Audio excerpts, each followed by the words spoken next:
Ángel Dehesa. ¿Cómo están? ¿Cómo ¿Bien le y tú? va? Pues ya llegamos aquí el día de hoy. Mis mocos y yo estamos presentes. Necesito que todos, a ver, en las cámaras también, nos concentremos y digamos, alejaos, Alejaos. Alejaos. Mocos. de mí. De mí. De Ángel Ok. Dehesa. Exacto. No, y de todos, porque es Oye, horrible. vamos a hablar de un Sí. personaje que físicamente se podría parecer a ti, ¿no? Sí, físicamente se podría parecer a mí. Barba, Canas. canas, exacto, exacto. Cuerpo así Regalitos. redondito. Exacto, así como me dicen los diseñadores de imagen, Ángel tiene cuerpo en forma de O. Que son muy corteses para no decir que está Oye, de pelado. verdad, esta historia yo creo que a muchos nos encanta Sí. o nos va a encantar los que no Sí, conocemos sí. el verdadero origen de Santa Claus, porque es una historia muy interesante. Que yo Mágica. creo que, sí, mágica, y que de verdad es el condimento perfecto para estas fiestas. Por supuesto que sí, bueno, lo de viejito pascuero es pacuero, porque así lo dicen en Sudamérica, porque las navidades también son las Pascuas, se dice Ajá. felices Pascuas también, Pascuas de Navidad.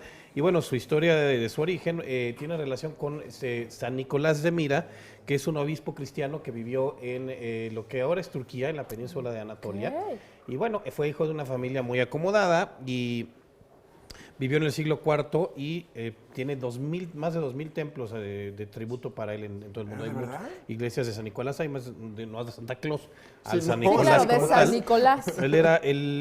Sus reliquias se salieron ya de ahí de Turquía porque cuando los musulmanes conquistan Turquía, un grupo de católicos romanos sacó de ahí las reliquias del santo y se las llevaron a Bari, ahí en Italia, pero la tumba y la iglesia ahí se conservan todavía, las puede uno ir a ver si va uno a Turquía, es una de las cosas que puede uno ver.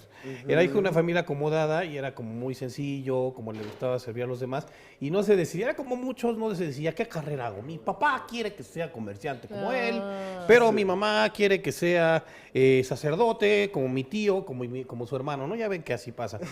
Y de pronto, bueno, pues él pierde a sus padres en una de estas tantas pestes, pues las enfermedades que azotaban Sí, pues, epidemias, sí, y decide que reparte todos sus bienes, que eran considerables entre la gente, y se ordena como un sacerdote.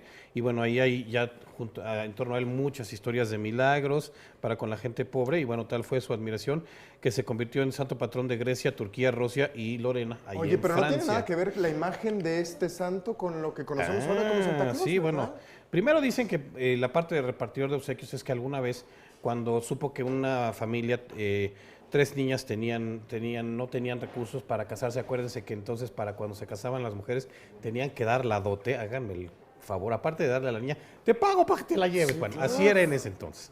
Les daban la dote y no tenían con qué darle, entonces dejó una bolsa de oro en cada uno de los calcetines de las niñas, por eso esta cuestión de poner las botas en la chimenea, Claro. en la Navidad, entonces sí, colgaban sobre la chimenea. Tú colgabas los calcetines sobre la chimenea para que se secaran, porque los tenías que lavar, tampoco es que tuvieras 20 pares de calcetines como ahora, los colgabas en la chimenea para secarlos y él llegaba y ponía ahí el dinero. Entonces ahí se hizo toda esta historia de los regalos en las botas. Y se indica que en 1624, según la BBC, fue cuando la imagen de Santa Claus llega a Estados Unidos procedente de Holanda. Recordemos que hubo mucha colonización holandesa, de hecho Nueva York antes era primero, fue Nuevo Ámsterdam, antes de Sí. que los ingleses lo conquistaran, y ahí se venera a Sinterklaas o San Nicolás, un personaje que da regalos a los niños el 5 de diciembre, después ya se fue cambiando, y después Washington Irving cambió el nombre de Sinterklaas a Santa Claus, porque yo creo que les era más fácil pronunciarlo a los ingleses como Santa Claus, y bueno, ahí se considera el nacimiento del nombre. Después varios poetas hicieron... Clement Clark Moore hizo un aporte en un poema donde hablaba de Santa Claus como enano y delgado, fíjate. ¿Qué enano y tal? delgado, Entonces nada que ver con que regala con juguetes usted. en la víspera navideñas a los niños. Bueno, pues lo de enano puede que... Y bueno, viaja en un trineo tirado por 9 renos, incluyendo a Rodolfo. Y bueno, los renos también tienen que ver con la cuestión pagana, en el bosque, en los ingleses, toda la parte de los druidas. Hay muchísimo que platicar sobre Santa Claus, hay muchísimas películas acerca de él, de todo tipo, hay hasta de Claro. terror. Sí. Y es que es su temporada fuerte, ¿no? Claro, Exacto. Bueno, Bueno, tiene sí. más trabajo. Sí. Eso tiene más chamba, pero ya quisiera, ¿qué hará el resto del año Santa Claus? No, pues, Pues preparar mira, todo. Ahorita se lo vamos a preguntar para la porque noche ¿qué del crees? 24.